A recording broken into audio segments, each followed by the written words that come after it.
Thank you for taking time out of your funky lives to join me on the latest episode of the Press Rewind Prince Lyrics podcast. My guest on this episode is Laura Tiebert, and we'll be discussing the lyrics of the song Pop Life. Welcome back to the show, Laura. Hey, thanks for having me, Jason. It's good to be here. I'm glad to have you as always. You and I, we talk about some interesting songs. I think we last collaborated on Darling Nikki from Purple Rain. So that's. I still haven't forgiven you for that one. No. Oh no, it was great. It was great. I loved having you on for that episode. It's good to have, somebody who's not a man, I guess. We'll put it that way. Provide a perspective on a song as sexy as Darling Nikki. So that's right. Before that, we did Private Joy. So we've had a pretty good run here. So yeah, can't wait to see what this one brings. Yeah, so Pop Life is an interesting song from the standpoint that it was the second release from the album in the United States. It was the third release in the UK, and I think the rest of basically the world. And it was a big hit over here. It went to number 7 on the pop charts, which is pretty darn good. But I was doing some research, and it really did not succeed on the charts anywhere else outside of the United States. Like, it didn't crack the top 40 in just about every other country it was released in, which I didn't know that. I just assumed this was a kind of across-the-board smash for Prince. But that doesn't seem to be the case. It was just kind of a hit over here and kind of a middling release for the rest of the world. Did you have any knowledge of that? Yeah, I was surprised about that too, and I think probably the fact that there was no video to accompany the release of the single in July of '85 probably had something to do with that. I mean, video was huge back then, right? So, actually, the fact that it made it to number 7, you said number 7 on the Billboard Hot 100, yeah. Yep. That's actually a pretty good accomplishment considering, Oh, you know what? Actually, it's funny you said number 7 because, okay, Pop Life is track 7 off of Around the World in a Day. And it made it to number 7 and it's got 7 letters in its name. This is an auspicious song. Yeah. And it's 7 minutes long. No, it's not. I'm joking. It's not. Wouldn't that be funny? Yeah, no, but yeah, it feels, Prince in the number 7, right? He had a thing for the number 7 being born on June 7th. So, I got a kick out of that when I saw all the 7s. But yeah, not a bad showing for a song without a video back in that time. Yeah, I mean, the fact that he did not release a video for a song in the height of the MTV era really kind of hammers home the kind of idea that he had at the time where he wanted to kind of shy away from the spotlight, and kind of retreat a little bit from the glare of the spotlight that was shining so bright on him during Purple Rain. That seemed to be really like a big focus of him he's in the Raspberry Beret video. Raspberry Beret was kind of like the, hey, remember me? I haven't really gone anywhere, because it was like 3 months after Purple Rain, the success and the Grammys and Oscars and all that stuff. But then it's Paisley Park's video doesn't show him at all. No video for Pop Life.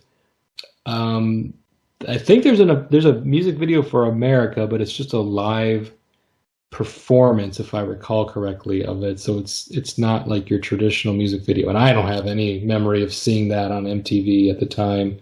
And that was a song that was only even released in just the United States and maybe a few other countries, not widely released around the world. So I think, and then also not featuring a single photo of him on the album cover or in the sleeve or anything. Yeah, it's just kind of it's on brand for Prince in 1985, really.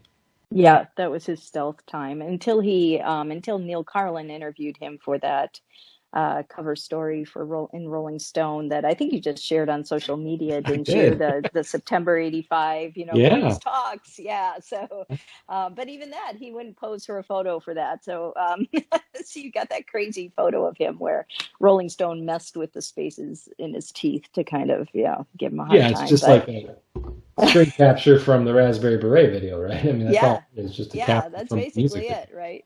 Yep. Oh geez. Yeah, so yeah, it was a big dance hit. I mean, I think this song, there's something about this song. It's almost like I was thinking it's almost like a drug. Like it's almost like a good drug, right? Where like you can't like how can you not like kind of just dance like move to this song when it comes on? Doesn't it just I think if you're in a low mood, like this song it's like guaranteed to lift your spirits, right? It's Hmm. just you can't help but kind of bop along at least.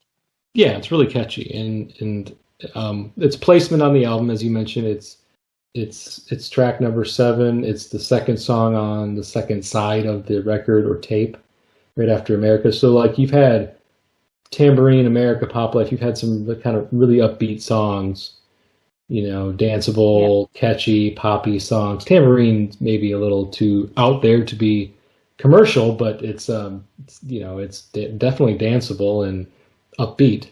And Yeah. then America's a kind of a fun, rockin', funky song. And you've got Pop Life, and Pop Life it's really cool. It's sonically, it's very interesting. Like there's a lot of kind of cool effects going on in this song. How it starts, some of the music, the bass is funky, so you've got like this really cool bass line that runs through it, and then we'll get to it later on in the song. But then the kind of the odd stop where then you just get the crowd noises in the background. So it's a very sonically interesting song. I think really it has a lot going for it in that realm. Prince is playing the bass on this track, as far as I understand. So that's his bass work, and it's really interesting to listen to. It's a great bass line, and yeah. So I think he's again, as usual, playing most of the instruments with the addition of Sheila E on drums, right? Yeah, and she did the remix too of this song. Kind of, it was called the funk. No, what was it called? The Fresh Dance, something. Yes, the Fresh Dance. Right. So that's about a 6-minute version or something, and then there's also a 9-minute. Yeah, yeah. We didn't So get that that in the States. I think that was the UK or Europe or some other country got that version. But yeah, right, no, we got the Sheila E remix, which was cool. I liked it. yeah. It's on the 12-inch, and then also on the Ultimate Prince release from the 2000s. Yeah, so this song just I mean, he also, he played this really throughout his career, right? I mean, I was just listening to the live at the Aladdin, the Las Vegas recording from what's that, December 2002, and he does a great live version of Pop Life there with, the addition of a lot of horns. Eric Lead takes a couple of great saxophone solos, so he just and he played this song during his last show at the first show at the Fox Theater in Atlanta on April 14th, 2016. He played Pop Life. So he played this, throughout his career. So I think, I guess you can surmise Prince enjoyed it too. For sure. And I did as well. I mean, I remember when the song was released. Raspberry Beret was a huge hit. I bought the album. I mean, I bought the album because I was a Prince fan. I was a young Prince fan, but a Prince fan nonetheless. So I got the album, and then Raspberry Beret kind of like, well, yeah, here he is back at making amazing music. And then Pop Life was released. I don't think I got the album right away. I think I got it. I Mm. mean, I was 10, so I didn't have like a lot of disposable money to throw at music. So I think I probably had to save up some money, or else, join one of those record clubs where you buy one get 12 free or something like that. Yeah, there you go. Yeah, I had to wait a little bit, and Pop Life was definitely a single before I got the album. And I heard it on the radio because, like I mentioned before, it reached number 7 on the pop chart, so it was being played on my local radio station. So I remember hearing it, remember really enjoying it, and being really excited to get the record off the strength of the Raspberry Beret and Pop Life singles. Yeah, it's it's the themes in it are it feels light. Like the lyrics are light, right? There's nothing, super complex or anything, but in true Prince form, I guess, some of the messages are deep if you delve in, which we always do. Yeah. So, And right before we get into the lyrics, I just want one last thing I wanted to kind of bring up because I find it interesting. And so if anybody's listening to the show that doesn't really know kind of like how some of these songs came about or the timing around the songs that were recorded for Around the World in a Day, it's kind of fascinating to think that Pop Life was recorded in February of 1984, which is technically it was written and recorded before When Doves Cry, which I was the mean, first release off of Purple Rain. So think about that. Like this song was already done in the can before he even recorded When Doves Cry. Crazy. my mind is blown. That's so crazy. Yeah, this was the first song recorded for Around the World in a Day, right? February of 84, and then the album was finished, I think, on Christmas Day of 84. Is that Yeah, right? there, And then there, yeah, it there came was a out. few songs recorded in early '84, but most of the rest of the album was recorded in mid or like the fall of '84 and then finished in winter before its release. Wow. But this song was, yeah, and the thing that boggles my mind is that this song sounds so different than other songs he was making at this time. Like he recorded Erotic City after this. He recorded When Doves Cry after this. He had just recorded Another Lonely Christmas like the day before this. Wow. Take Me With You was recorded a month before this. But this song feels like more of an outlier than the rest, to me at least. I mean, they all kind of sound different. They all have like their own different sound. But because songs like Take Me With You, When Doves Cry, Another Lonely Christmas, and Erotic City are all associated with the Purple Rain project, either as proper album songs or B-sides to songs from the album, Pop Life sonically and lyrically feels like an outlier from the rest of the songs he was making around that same time, to me at least. And so it feels like it's like he's already had this vision for his next record before his current record was even released. Gosh. It's mind Thinking two blowing. steps, three steps, five steps ahead always. This is just Prince with the music just flowing out of him, right? Just like the spigot that can't be turned off. It is crazy. Imagine recording a song like this in what, 2 days? Maybe it took him. I think Mhm. that's what Dwayne Tudall's book said, and February 19th and 20th. And then on March 1st, you start When Doves Cry. Like 10 days later you're Mhm. writing that song. It's just incredible. It's like I guess it just shows the many facets of Prince. He was such a contradiction in terms and in so many ways, and yeah, this many sides of him as a songwriter and musician. Yeah. Unbelievable. Yeah. And I just felt it was important to communicate that here because as we start going through the lyrics, which we'll do next, I just want to keep that and I want everybody to keep that in mind, ourselves, of course, primarily because we're talking about it, but to keep that in mind as we start to dissect these lyrics, because you have to think that this was recorded before the massive Purple Rain media onslaught and just the stratospheric rise that occurred because of the Purple Rain album and movie. Yeah. So, yeah, yes, he was a well-known name. He had already been on the cover of Rolling Stone. The 1999 album was very successful. Nobody's going to deny that. So there could be some instances of that, but I think it's just to keep that in the back of our head as we start going through the lyrics, where he was, what was going on in his life in early '84 compared to where many people might think, oh, this is a this was written as a response to the events that Purple Rain of the album and success and touring and stuff like that. It's like no, it wasn't Yeah. because this was recorded before the movie and album were even released. So just wanted to make that point. Yeah, I think the 1999 tour was pretty heady stuff.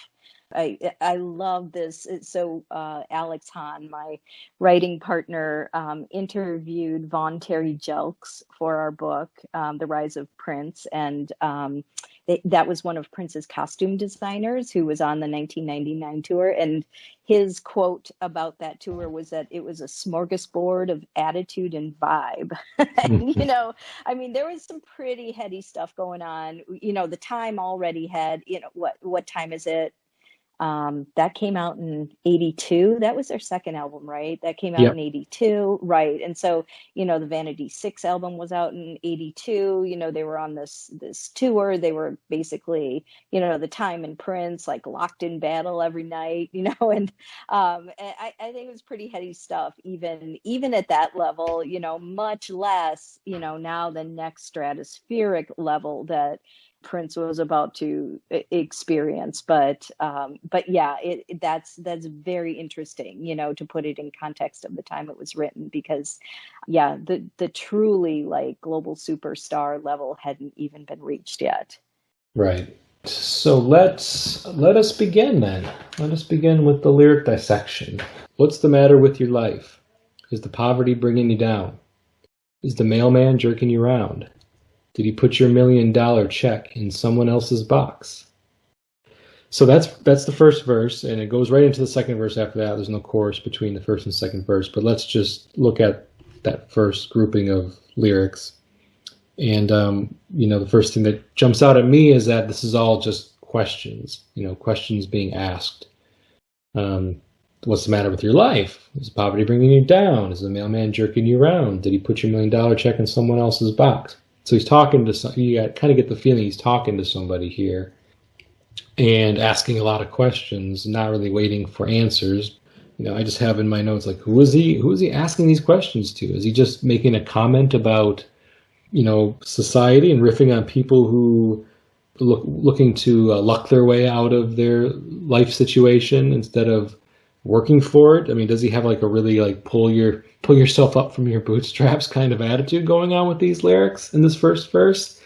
Because I also get images of like the $1 million check, the Publishers Clearinghouse sweepstakes, Ed McMahon, that was kind of popular, and they'd have like, you'd get all that stuff in the mail and says, $1 million check, and it fooled people into thinking they just received $1 million check.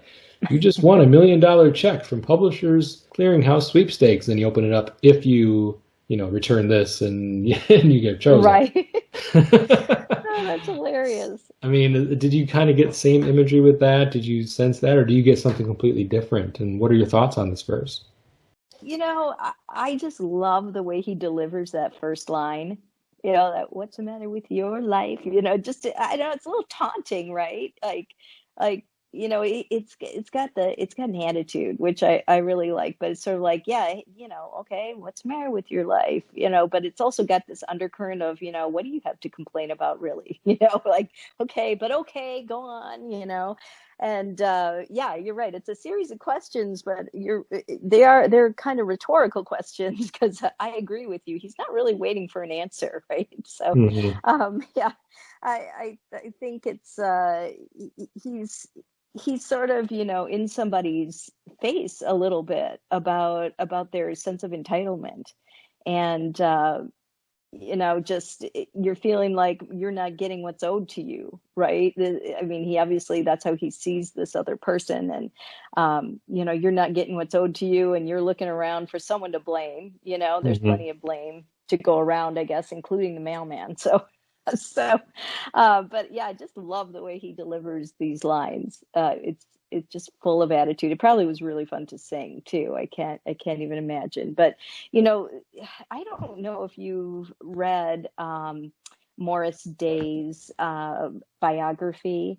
I did. Yes. Okay. So do you remember Morris Day said he felt like Prince was preaching to him in these lines? Well, yeah, there's a specific verse much later in the song that that I think Morris was either took offense to, or at least thought was aimed at him. And when we get to that verse, I'll definitely bring it up. But like with this verse, though, I never really thought that I never really felt like this was being addressed to anybody specific, because I don't know who Prince would be talking about in terms of like poverty, because if he wouldn't be talking to Morris Day with his verse, because Morris was part of the time, and the time was popular in 1984. They were, Morris had just wrapped filming of Purple Rain, the film, as an actor, and Prince was writing music with the time to still come up with that Ice Cream Castles album. So yeah, I don't know who he's talking I to. think it could be. I don't know. Morris Day said that he and Prince argued about money heatedly, and that for example, for Purple Rain, he did not make that much money. It was about $50,000, I think. So they did fight about money. Now I don't know. Listen, I mean, Morris Day didn't directly address this with Prince, so who knows who he's writing about, right? I mean, he could have been writing about Vanity. I don't know, because Vanity also left, in part due to money. So, there's a million meanings for this, but I guess I kind of had that context in my mind about band members sort of wanting their due and wanting a piece of the pie that way. But really the only one who's going to be getting the $1 million check is Prince. So Yeah. he's the one who's on top. Yeah, I think the whole poverty thing threw me off, because obviously none of these artists were living in poverty. So No. it's a sure, if it would have been anybody who was in his camp that was kind of complaining about their cut, complaining about how much they felt they were owed and not getting, as being, part of the movie and the film that was coming out, or like in Vanity's case, by early '84, obviously she was already out of the picture. Yeah, yeah, I guess it could work. It could be like a different way of approaching those gripes, by exaggerating them a lot. Like they're complaining about living in poverty. Like I don't pay them enough, and they have to live in squalor as a result. But yeah, we all know that's an exaggeration. But maybe Prince felt like this is what the complaints kind of sounded like to him: is, oh, Prince, we can't afford this and that because you don't pay us enough. Yep. And to then like take that and throw it back at him. Like, Prince was a hard worker. He worked really hard, and if he didn't feel like others were working as hard as him, then I don't think he felt like a lot of sympathy if they weren't as successful, and didn't make as much money as him. Because, like, I did this. You're here because of me. Sometimes you kind of feel he had that attitude at times, especially if they were starting to get out of line a little bit. Oh my gosh, totally. Yeah, I mean, Prince was hard on people. I mean, and that's kind of an understatement. So he was Yeah, hard on people. And, at the same time, I mean, let's be honest, he created Morris Day. I don't mean Morris Day the person. I mean Morris Day the character right. that went on stage, right? He created that. So in a way, it's I get that feeling that he had, but he also was really tough on people. But yeah, I think, in Prince's mind, the only one getting the $1 million check is going to be him. And that's that's how I'm interpreting this. But let's continue. I Yeah. also think you're right. It's just a general, like, also can be taken like for anyone, even today, like how, you feel so entitled to something. Well, it really, okay, let's take a closer look. Yeah, because for 90% of the population hearing the song, they didn't know anything about the backstory or any of the kind of infighting that was happening during the Prince camp at this time.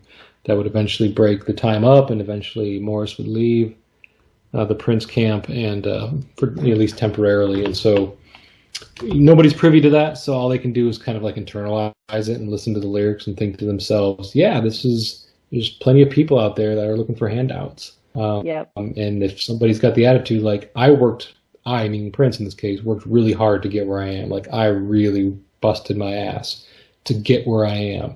You can do it too.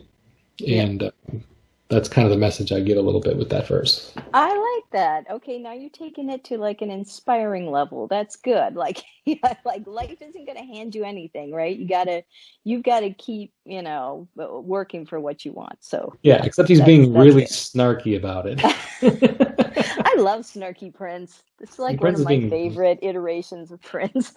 very snarky in this song. Yep. Yep. He is the king of snark. Yep, for sure. So with that said, then moving on with the next verse, because as I mentioned, the two verses flow right into each other. He goes, "What's the matter with your world? Was it a boy when you wanted a girl? Don't you know straight hair ain't got no curl? Life it ain't real funky unless it's got that pop."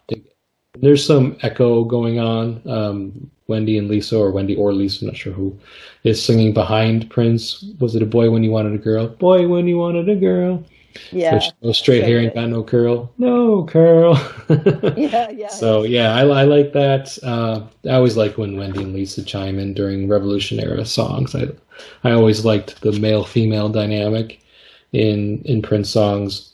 Having background singers be female.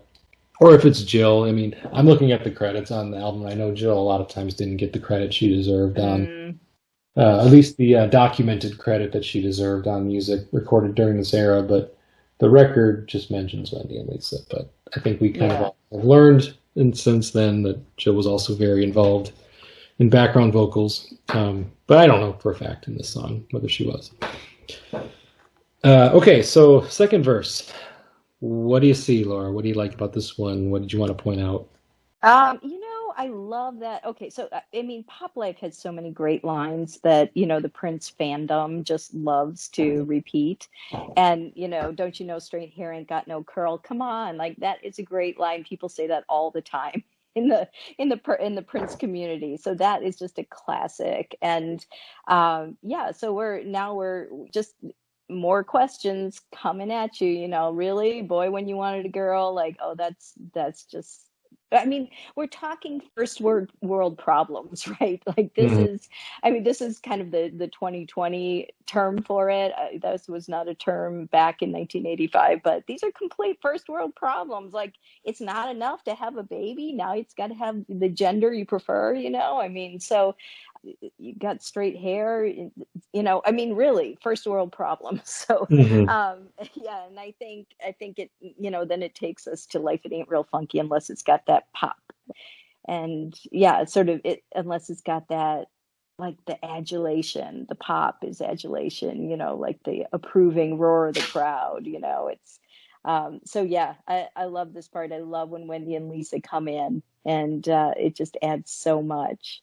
It does. I It does. Yeah, for sure. What do you think about these verses?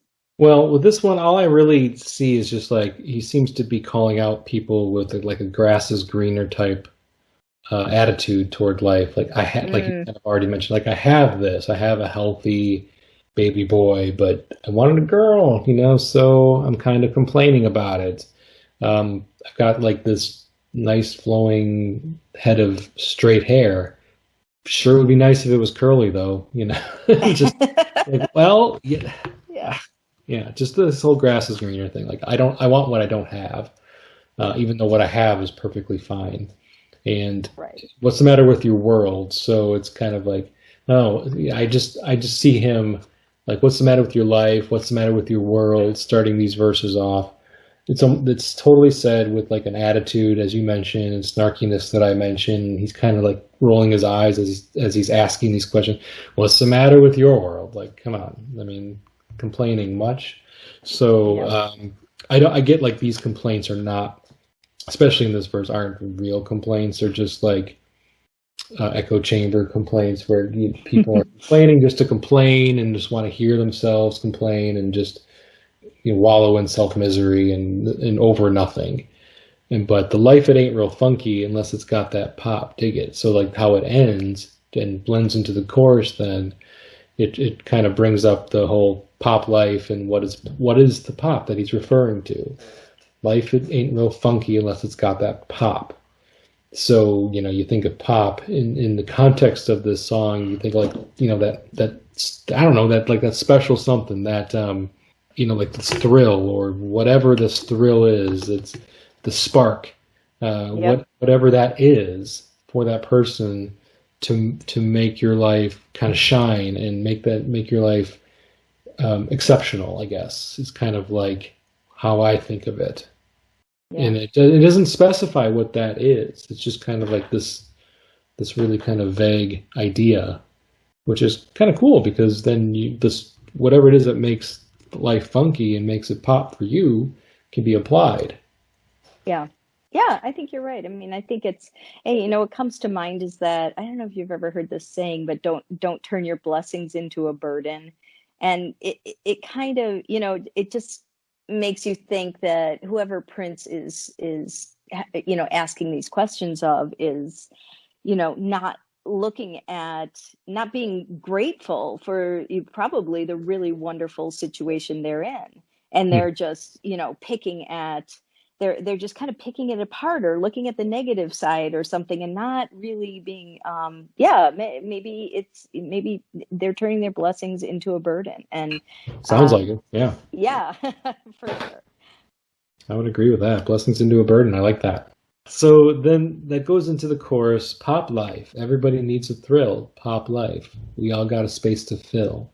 Pop life. Everybody can't be on top. But life, it ain't real funky unless it's got that pop. Dig it. Okay, so with the chorus, just kind of like a fun sing along chorus, pop life, everybody needs a thrill. Yeah, we kind of spoke a little bit about that with the lyrics already. Everybody needs a thrill. Everybody needs something to kind of wake up for, a purpose. Everybody needs a purpose in life, something to make their life meaningful, make it interesting, make it fun. Um, and for, I guess, I mean, pop also has connotations when talking, especially when it's coming out of the mouth of a musician, to be thinking of popular, like pop is short for popular, Yeah. and pop music is popular music. So, are you living? Is Prince kind of talking about what it means to be living a life that is popular? Like he's popular now, and which is kind of why I wanted to bring up the fact that this is written before Purple Rain. Now he wasn't a nobody before Purple Rain. Obviously, he was well-known musician, very popular. Not as popular as he would be in less than a year, but it just kind of, for me, also speaks to that as thinking of it coming out of the mouth of a musician, of a singer who's on the cusp of that massive stardom.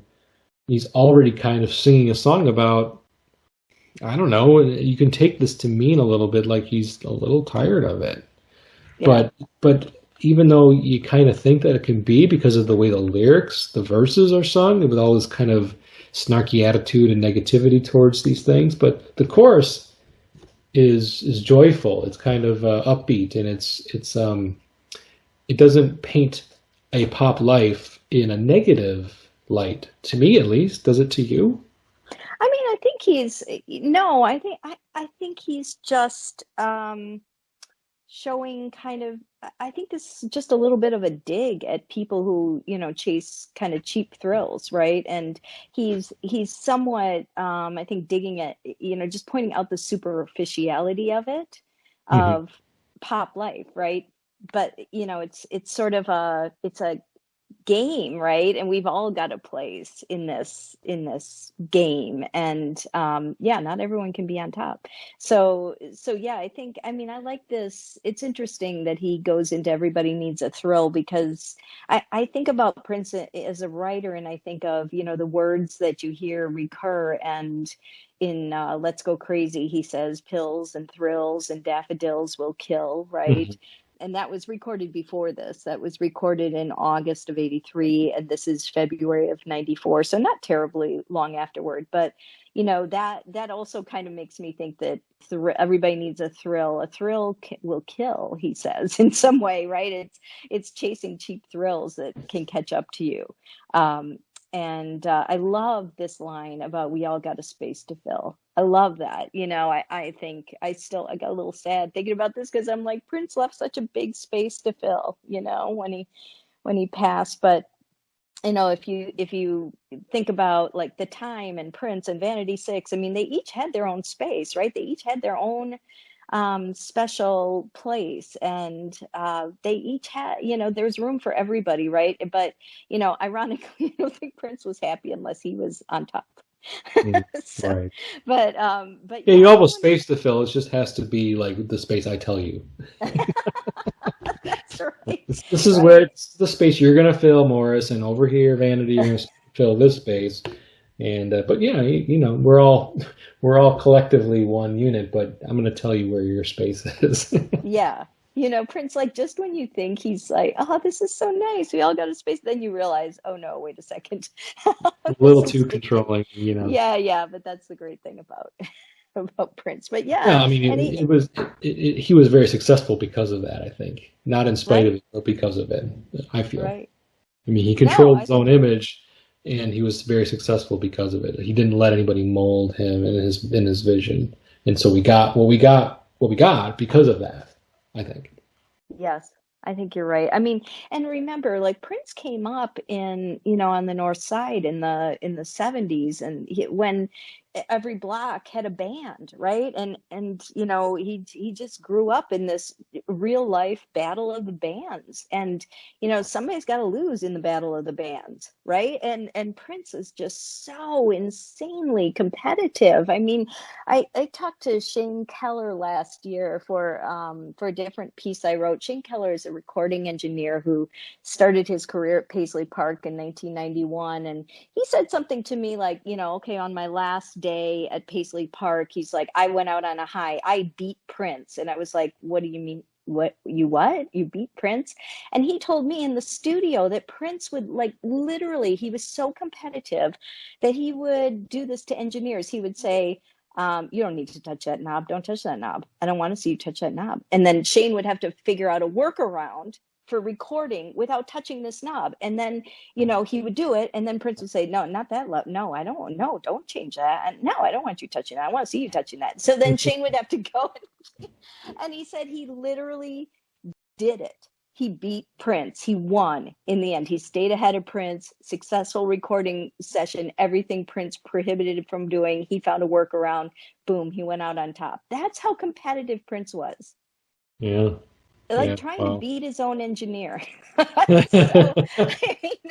So, I mean, he's a competitive guy. He's gonna be on top. Somebody loses in the battle of the bands, and I think we shouldn't forget that he's this guy has a competitive spirit, and you're right, it drove him to where he wound up. Yeah. I feel like the chorus is also kind of trying to say like we all need to kind of accept our role in life, and not just talking about the people in this camp, just everybody. And I'm not saying stay in your lane, like do this one thing that you're good at and never branch out. But as far as like we all have a space to fill, like it's if you think of it in a very positive way, it can be like empowering. Doesn't matter if you do, I don't know, if you're a brain surgeon or if you're a world-renowned musician or if you clean houses for a living. We all have a space to fill. It's all valuable.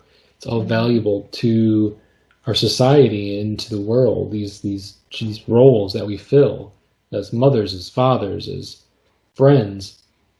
We all have a space to fill, and we can't all be on top because then, you think of society as kind of like this pyramid, and whether or not it should be or shouldn't be, it's up for debate, but it is. And Yeah. there's a lot of people on the lower part of the pyramid, and that's mostly I'm speaking like from a financial standpoint, like socioeconomic status. There's a lot of people on the lower end and not so many people at the top. Um, but that's just how it's kind of structured. And if everybody's on top, then nobody's on top. So I think he's thinking, this is where I've gotten, and not everybody can be here because there's just not enough space here for all of us to be at the top. There's just not Yeah. enough room. Everybody needs to just accept what you do, that you do well, be happy with that. Like the first two verses kind of speak to people who are a little bit unhappy, and kind of talking to them and asking them, why are you so unhappy? Are you unhappy because you're not a millionaire? Are you unhappy because for these stupid frivolous reasons, like Yeah. your boy when he wanted a girl, et cetera, et cetera? And just reminding ourselves that, we can find thrills in other ways. We could find ways to make ourselves happy in other ways besides, massive success, enormous amounts of money. That doesn't necessarily equate with success. And if he's singing it that way, like, hey, everybody stay in your lane, that's cool. But it could also be in other ways this song could be interpreted as he's singing it to himself, I guess, a little bit. Like, I'm a little tired of this already in 1984. Yeah. Oof, sorry, guy, but you have decades and decades more ahead of you in terms of your career and your being on top, especially in the very near future. But if he's singing it about himself, if you think of it like he's kind of telling himself that, is he tired of being on top and wants to find his own new space to fill? If that's true, it would take him a few more years for him to kind of find that new space as more of a niche artist in the 80s or in the 90s and the 2000s, because the 80s he was still massively popular and that wasn't going to change, even in spite of some of the more difficult music that he was making on this record in particular. Yeah, no, I think that's really that's insightful, and you're right. This is a much more subdued album than Purple Rain, and as Prince's career would go on, of course he would write other songs. I guess Gold is one, right, from, is that 95, 94, 95, where All That Glitters isn't gold, and in Off the Truth and Don't Play Me, he sings about I've been to the mountaintop. No, and it ain't what you think. I mean, so he returns once he has actually been to the very top of the mountain. He does sing again about this theme. So it's but I think this certainly is kind of the first time that we get a glimpse into his mind as he thinks about the kind of the pitfalls of fame and what it takes to be on top. Certainly could be looked at that way for sure. Okay, any other thoughts on the chorus before we move on? No, but except for, I think as you were talking about the fact that When Doves Cry was written after this, I did think about, him singing, life, it ain't real funky unless it's got that pop, dig it. And I thought, dig, if you will, the picture. So he was into that term, right, at the time when you think about him as a writer. And I think about the words that get repeated, dig it. That was kind of a thing for him at the moment, because he uses it again in When Doves Cry. So the next verse in the song, he comes off with the tell me again. What's that underneath your hair? Is there anybody living there? Anybody living there? You can't get over if you say you just don't care. Don't care. Show me a boy who stays in school, and I'll show you a boy aware. Dig it.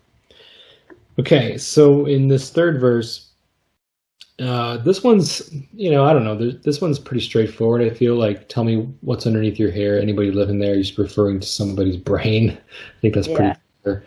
I don't really know how else to interpret that. And, like anybody in there, you have that image of somebody knocking on somebody's head. Anybody in there, is it empty? 80s hair was big too. 80s hair was right? Very big. So, and there was I think that term airhead was really popular then. So that came to mind when I was looking at that too. Yeah. And if you can't get over if you say you just don't care, I take that to kind of mean like lazy people don't succeed. Like if you don't put in the work, to get over means to succeed, right? So if you can't get over, if you can't succeed, it's because you don't care. Like you don't put enough into it. You're not putting enough work into it than I'm putting into it. This goes back to the whole, seems like the song is like an alternate kind of interpretation of these lyrics, is that Prince is trying to tell everybody that they can pull themselves up and is very upwardly mobile. He has upwardly mobile aspirations himself, and he succeeded in that. So, I can do it. Why can't you? And granted, yes, not everybody is as talented as Prince of a musician. So it's a little bit like, yeah, but you're like a once in a generation, a lifetime musician. We can't all be you, Prince. Um, but then again, it doesn't have to be about music. It can be about whatever it is that we're wanting to succeed in, or find value in. So if you don't care, so I think the message is still like, if you don't care, you're not going to succeed. You have to care about something. You have to really put the time and the work in to succeed. And then he reiterates that with the "show me a boy who stays in school, I'll show you a boy aware." Learn your craft. Whatever it is that you need to study to be successful, you have to put that time in up front. Yeah. Yeah. I mean, interestingly, I looked at in Morris Day's book, he says that he dropped out of high school after junior year. So this to me, I mean, not to take it too far, but it's potentially pointing in that direction, right? Like that Morris Day didn't graduate high school, and Prince did. So it's again, that could be part of it. And he may just saying, I mean, and also, Prince's mother was an educator. So I think that probably had a lot to do with, it was very important that Prince graduate. But yeah, it may be another remark directed to Morris. It may not, but certainly Morris didn't stay in school and Prince did. So, you know, it could be a little dig there, but I Could I be. think Yeah. too, it's interesting when he says, you can't get over if you say you just don't care. That term "get over," he also, you're right. I mean, I agree. It means, to win, to succeed, and he used that in his first interview that he gave to his high school newspaper, Central High School in Minneapolis, and he's complaining about Minneapolis and that he was born there, unfortunately, he says. And he says about his band that, I really feel if we would have lived in LA or New York or another big city, we would have gotten over by now. So that's a term we've heard Prince use in the past. Yeah. We would have gotten over. But yeah, I don't know. I'm a little suspicious. When I figured out Morris didn't graduate high school, I was like, maybe Morris is right. This might be pointed toward it. It might be Prince might be preaching at him here a little bit. Well, if that's the case, if you think about this being recorded in February of '84, I mean, we know like the recording or the filming of Purple Rain film, the movie itself, it was kind of, Prince and Morris Day really did have some beef. They had issues with each other that kind of started stemming around the 1999 tour and extended into this filming of this movie. And so it wouldn't be surprising, because this is the beginning of the end for the time, and essentially the time as we knew it in the first two albums was gone by Purple Rain filming in 1983, late '83. And so the Ice Cream Castles album was a time album. It still had Jelly Bean, it still had Jesse, it still had Morris, but then there was all these other new players. And I think there, you can correct me if I'm wrong, but I think there really was true bubbling up animosity between the two of them during the Purple Rain movie filming. Is that Yeah. accurate? Yes. You're right. You're absolutely right. So there was a lot going on. There had been a lot going on the tour, the 1999 tour, and then, Morris was really having issues during the filming of Purple Rain, and I think he wrote about that in his own book.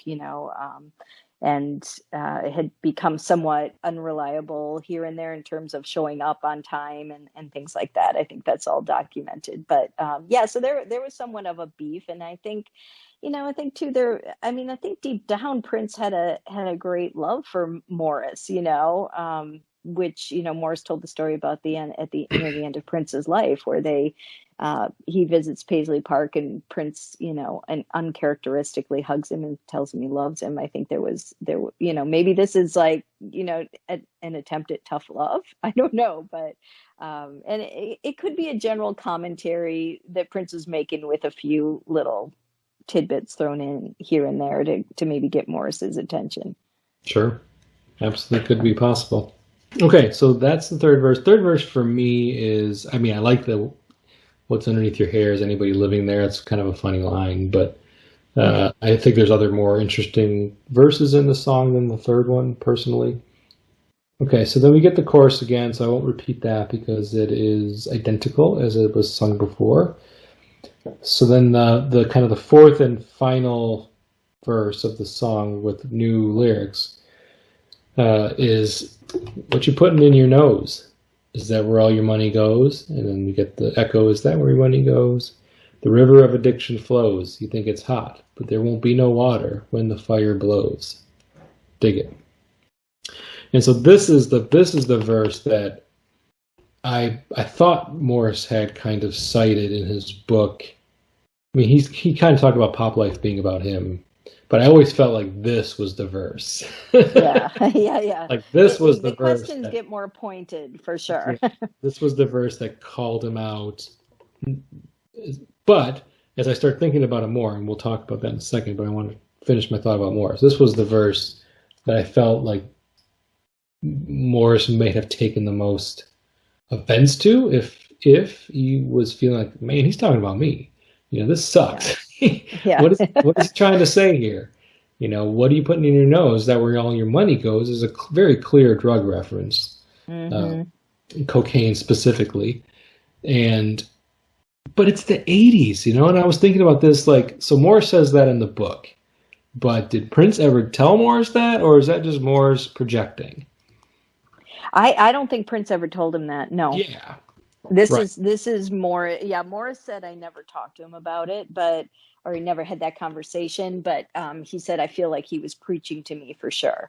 So, again, in Princedom, that there are plenty of people who think that songs are about them. Right. So obviously it could be about any number of people or no one at all because it's Prince. So, but it is interesting just to think about what was going on around Prince at that time. And you kind of have this feeling of like Prince living this good, squeaky clean life, and he's preaching to those who are around him who maybe aren't as squeaky clean. That's that's sort of how I take this verse. For sure. Yeah. So, I mean, Morris documented his own drug problems and drug addictions in his book. So that's well documented. Yes. Not a secret. He had a drug problem around this time. Um, so yeah, this certainly could be about him. Could not. Who knows? But I mean, Vanity had a drug problem, a very well documented drug problem as well, and she Hmm. had just recently left the Prince camp as well. So he might still be stinging from her departure. I have no idea, when her drug addiction began. I don't know if it began while she was still with Prince and he saw it, and so that was one of the, who knows, multitude of reasons why they ended their relationship. So I don't. I mean, so Morris says yes in his book. The way he wrote his book was from two voices, his voice, and then he would alternate into Prince's voice when Prince was quote unquote talking to him, or how he would hear Prince's voice responding to something that Morris would say, because of all their time together, he just like, I kind of have this sixth sense. This is what Prince would say in this moment, even though Yeah. Prince did not say that. So we have to just remember that Prince didn't say, "Yes, I wrote Pop Life about you, Morris." So it could be about a lot of different people. It could be just a general comment on drug addiction at that time. I mean, it was the '80s after all, and we all kind of know, like, cocaine and casual use of drugs was a thing. Not that it isn't anymore, but it Yeah. was. I don't know. I mean, that's kind of the perception that the '80s and '70s and '80s have, is a very drug Yeah. fueled time, with artists, musicians, actors, etc., etc. So it could just be a comment about society in general, like wasting Yeah. all your money on drugs.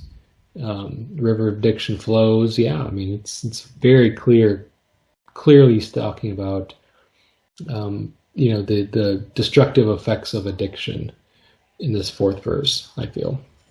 Yeah. You think it, yeah, I like how he delivers that line too. You think it's hot, but there won't be no water when the fire blows. I mean, it's interesting metaphor, addiction as a river, I guess, and it kind of can carry you away. Yeah. So that's how I take that. The other person I thought of, like, well, there's another clear rival of Prince's, Rick James. I mean, Oh, Prince and God, Rick yeah. James hated each other Uh, by all accounts, mhm. and Rick James also another musician with a well documented drug problem. So Yeah. yeah, Yeah, it could be. I mean, listen, there's plenty of that to go around at the time, but yeah, could have been, as Prince thought back to that tour that where they opened for Rick James, could have certainly been based on that. And that, it's just, I think it's just a commentary on, pop culture, pop life, and its pitfall, the pitfalls of chasing that high of pop life. yeah. I mean, we're putting a lot of really specific examples in here because we have the benefit of 35 years of biographies and accounts and stories being told. But for anybody listening to the song in 85, they're not going to know all this. So you just got to think like this is just a comment about drug addiction in general. Yeah. Um, and it still works perfectly. Like if Prince wrote it with somebody in mind, cool, but it doesn't take away from the fact that it's the whole song is kind of talking about all the life's trappings, and the things that can really kind of bog us down. Envy, addiction, um, like poverty, and then I mean that kind of goes back to envy, like wanting something that you can't have and somebody else has because you don't have the money for it. It Hmm. just lack of privacy, lack of identity, things that bring you down, and not looking for that thing that this pop life that we're supposed to be looking for to build us back up and forget and kind of put aside all of these this negative things that are making life more difficult than it needs to be.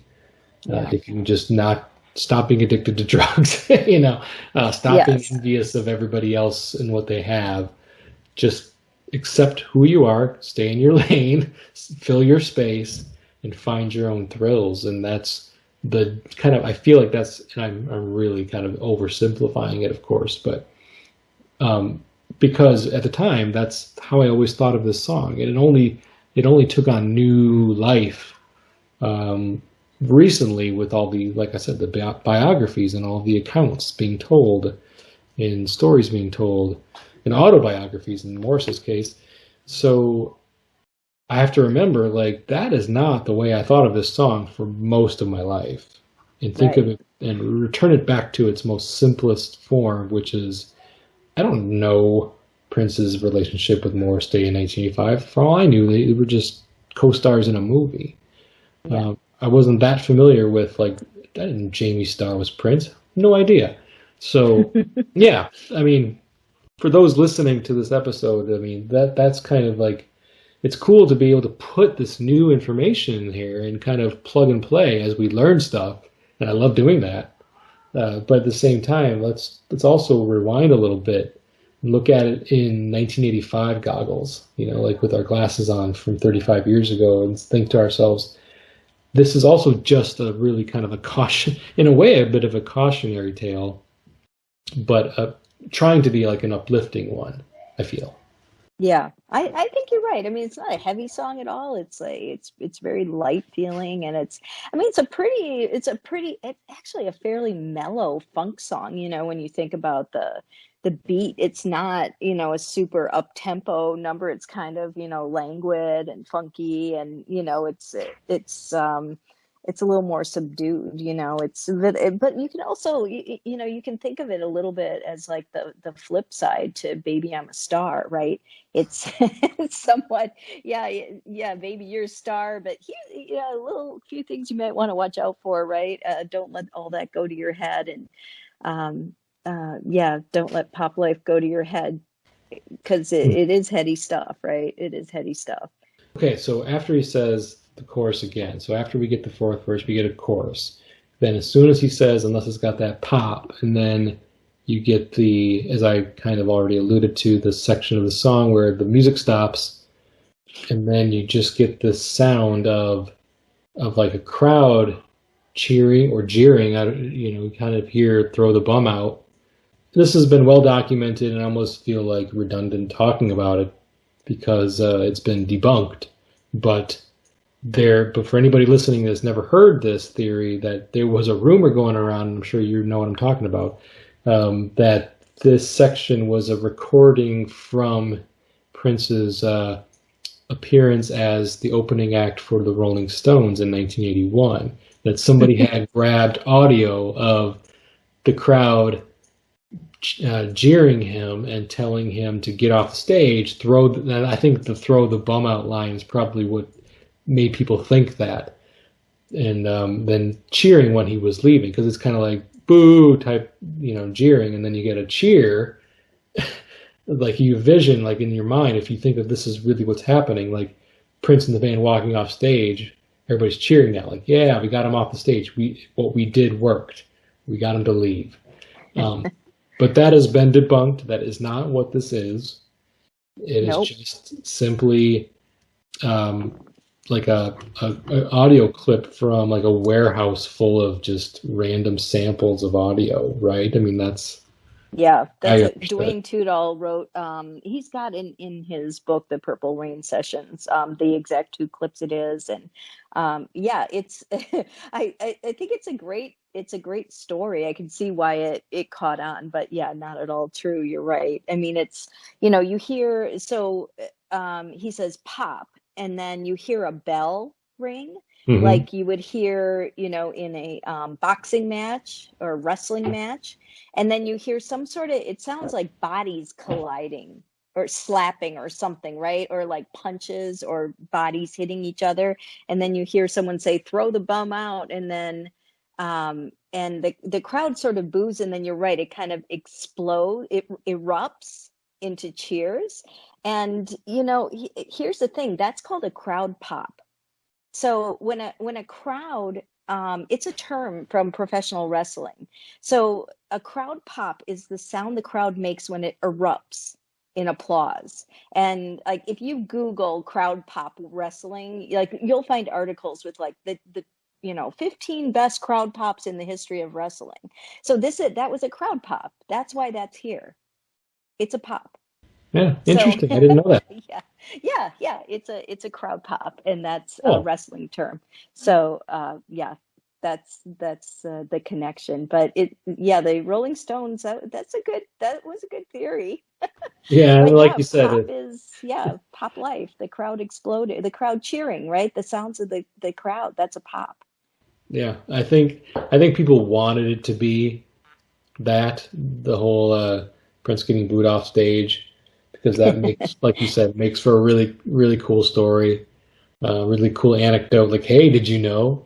Kind of thing. Like, if you learn that, you can like tell all your friends that this is what this is, and this is really kind of an interesting little piece of trivia. But no, sadly, it's not. And honestly, I mean, so Prince was never really, to my understanding and what I've read, he wasn't really big on looking back.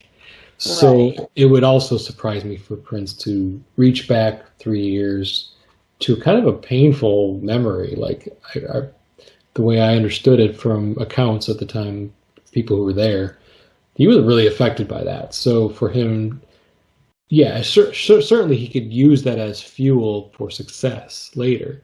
But then 3 years later, go back and grab that just doesn't sound like something he would do anyway. No, I agree. And also, I don't think, the Rolling Stone concert, each act didn't come out to the ring of like a bell, like round 1. No, that would have Prince. So, that would have had to have been some studio trickery later. Right. Yeah, I think the bell somewhat debunks that whole theory, but I believe it's a wrestling match because I think that's throw the bum out to me. Well, it could be boxing, I guess. Could be boxing as well, but it sounds to me like a professional wrestling match, actually. Yeah, because the pro wrestling matches really uh, encourage crowd participation to a point, not like literally get on the mat and start wrestling with us, but like they have the villains and they have the the heroes and the good guys, the bad guys, and you can see somebody yelling "throw the bum out" to one of the wrestlers that they don't particularly like, and trying to kind of like getting really caught up in it and say. Yeah. So I think that's a nice theory. I like that. It also, it speaks to we all got a space to fill, right? You got to have the bad guys, the good guys, Yeah. Winners, losers. There you go. And I read somewhere, and this was a question asked of him years later. Somebody in an interview, like a televised interview, asked him, "What was the purpose of that? Like, why did you include this in this song? Because it kind of comes out of nowhere. Yeah. You don't know why it's there. It doesn't really, like, if it wasn't there, the song wouldn't be any different. Like from a conceptual standpoint." And he's like, "Yeah, good question. I don't know." Yeah, I'm paraphrasing. Those aren't as exact. Right. When people ask him questions like that, and believe me, I probably would have been one asking a question like that. But it's not. Have you ever heard Prince go, "Well, let me tell you, let me explain that in detail"? No, of course, it's Prince. He's gonna let the mystery continue, right? He's not gonna tell you what that is, so you got to figure it out. Yeah, he's like, "I'd like to know too." Yeah, right. I know. Of course, he's gonna figure it out. Let me know. He knows darn well what the whole thing is. Prince never did anything unintentionally, right? That was put there very intentionally as a crowd pop. So, it's I think it ties the whole song together actually, and it's kind of funny. It's sort of humorous actually. Yeah, and it's very jarring. Like it just happens very abruptly. Like the song ends abruptly, so it kind of, like I said, it's jarring. Like you're singing along the song, the chorus is going, all of a sudden everything stops and you get this crowd pop.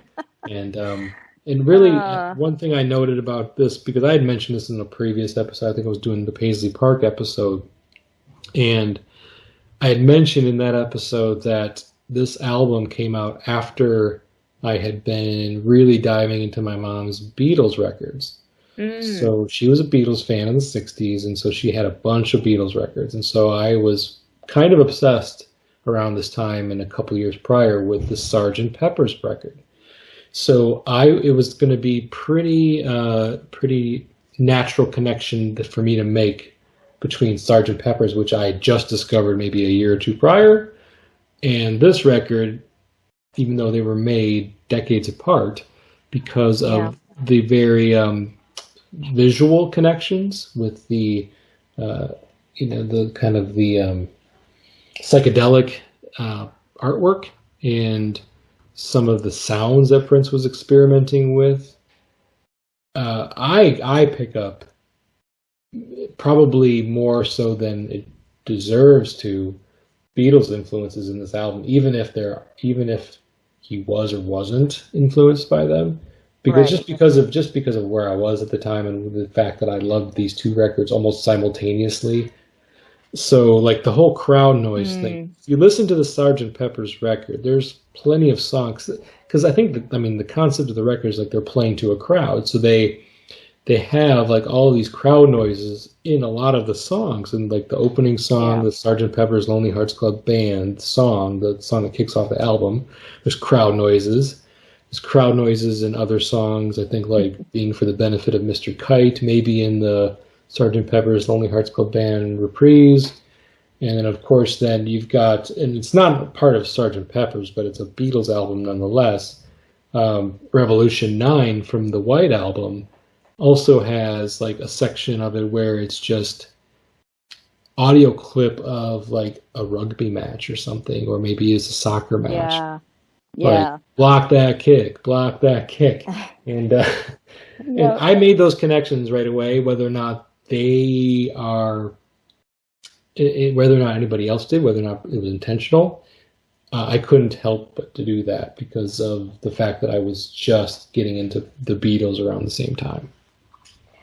It's funny because I think in the article we mentioned earlier in the Rolling Stone that Neil Carlin wrote. I think that isn't that where Prince says, oh yeah, well the Beatles are cool, but I don't think they would really. I don't think it's really relevant now. Basically, is what he says. So he Mhm. somewhat denies that, but you know. I don't totally buy it. I very much think you're right, that the crowd noise is reminiscent of the Beatles, and you know a lot more about it than I do, but I don't always believe everything Prince says. So Yeah. just the fact that he said that doesn't dissuade me from the fact that I think he may have been somewhat influenced by that, and yeah, just did it his own way. But yeah, I can see that would have been an interesting listening experience, to Right. sort of be hearing those in parallel. Yeah, it really was. It really was. And so when I was hearing later that people were saying like, "Oh, Prince didn't like the Beatles, and there was no influence on Around the World," and I'm like, "Bullshit." Well, yeah, no, I don't. I think we know. I think, yeah, I don't believe everything he says. That's Even if just, it wasn't intentional, it like right, it's there. It's there. right. I mean, Ah, but he yeah, put his I'm own spin thinking, on it, which is obviously the mark of a great artist. You can't just blatantly copy. You have to do everything that you do has to have your own of spin on it. course, of And course, that's why it was like, who cares? Who cares if he was slightly influenced by a very influential band from 20 years prior? I mean, right. there's artists all the time that came out very influenced by Prince, in the 90s and 2000s, and we embrace that because we're like, yeah, Prince's music was great. So I'm all about people, carrying that torch on with their own music. I don't think it's a bad thing to kind of bring some of that spirit and that creativity that somebody exhibited in the past into your own work. I mean, Yeah. everybody's influenced by somebody. And sure, most of Prince's influences were not the Beatles, but maybe for a very brief period of time, for one specific album, there may have been a few. That's all I'm There saying. may have been a few, and I think we can leave it at that. I mean, and listen, Prince did love his sound effects, he Mhm. did, and so it's also in keeping with, what he did in the past with Lady Cab Driver or whatever. He loved his sound effects, man. So of course, why wouldn't he drop some crowd noise in here if he'd been listening to the Beatles? And it's appropriate. It fits, boxing or whatever it is, whether it's Yeah, boxing, wrestling, wrestling, boxing. and the Yeah. crowd pops, and that's the way you finish the song. So yeah, Yeah.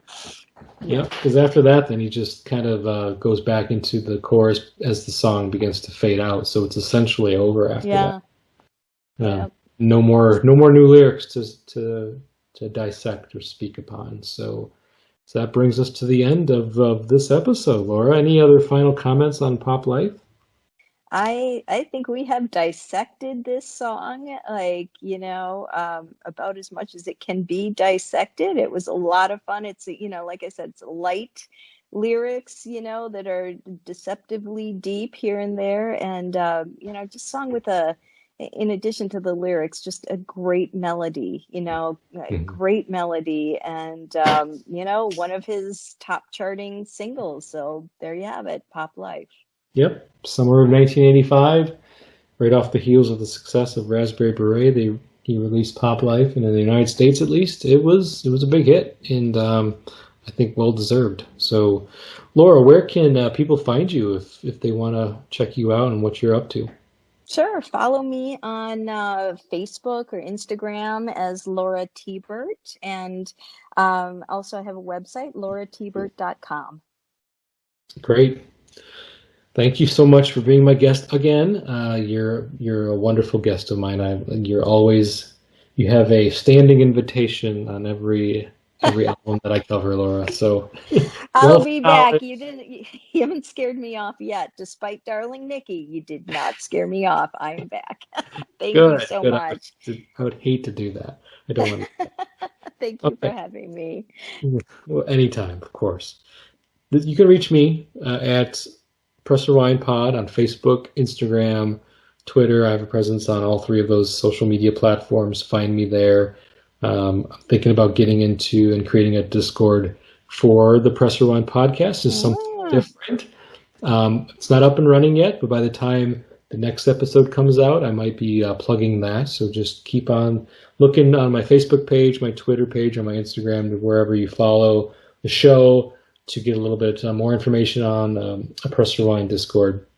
Because I would like to kind of communicate with the listeners in a more concise manner. So I think that would be the avenue I would like to take with that. And if you like the show, subscribe. If this is the first episode you've listened to and you're not a subscriber, please subscribe. And if you like it, please rate it. It always helps, and it's appreciated to get the word out on the show. So I just wanted to thank all the listeners thus far. Thank you for joining me on this journey through Prince's lyrics. And until next time, goodbye.